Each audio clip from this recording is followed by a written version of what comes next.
So I thought I'd do a video on this, considering that it's all kind of fresh in our minds, and I thought I could give a very kind of structured take on this fresh Dream Hasan drama, just to give my thoughts here. So what it is important to know that looking at someone's previous actions is not a wholesale cancellation of them as they currently are, especially not like Hasan has. Throughout this, you've been consistently saying that people have the capacity to change and that Dream has indeed changed.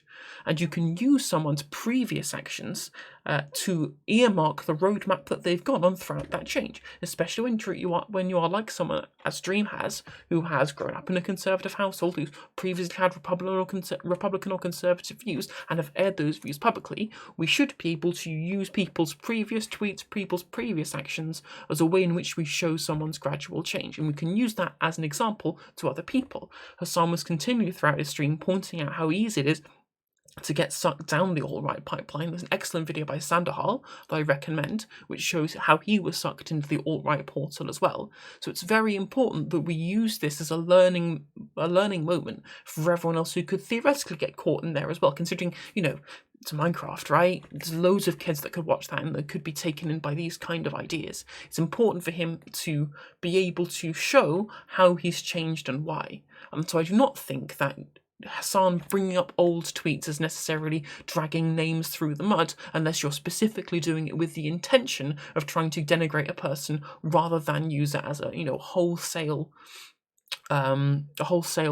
demonstration of their change over time. And clearly Hasan was trying to do that, considering how much he was taking extra care to show that it is a changing progression, right? Now, Dream has 1.5 million followers on Twitter, and I'm assuming a lot of them are not particularly old and not particularly politically well adjusted, possibly, or not even that involved. So he has to take an extra degree of care to be able to make sure that these people are given fair and accurate critiques of things that he does not agree with now, lest they be taken in by it, which is why the Notch collaboration is so dangerous, because considering who he is and the amount of prestige his name comes with, considering him being the creator of Minecraft, right? If you have him on your channel and you do not challenge him on the issues that you have, or the things that he said previously, that's a problem. I mean, for one thing, people as bad as Notch, I believe you shouldn't have them on your platform at all. But even if you are, you have to be able to challenge them. Otherwise, just like previously, you run the risk of people going down that pipeline, being taken in by their rhetoric. It's dangerous to be able to do that without pushing back on the things that you disagree with, right? So clearly Hasan has given a measured take on both of these issues, which is good. And I think that Dream definitely overreacted in the tweets that he's made previously, and saying that, you'd bring up in front of 40,000 people. I'm like, well, if you've made those tweets, you can defend them on their own merits, right? And he wasn't trying to drag a name through the mud. He was just trying to, put them in context and have a look at, the history of the way your ideology and the way of your positions have changed over time. That is absolutely fine. But what I also think that people getting mad over a singular subtweet from Dream that he then deleted, I don't care.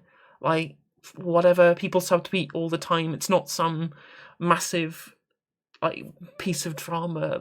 Clearly, if someone is doing these things and you have not fully grasp the context yet, and you make some kind of rash tweet like that and then you delete it, sure, we've all done that plenty of times, and I really don't think it's anything for us to actually get worked up about, considering he had far more measured rebuttal on his private account that said similar things but in a more kind of measured fashion.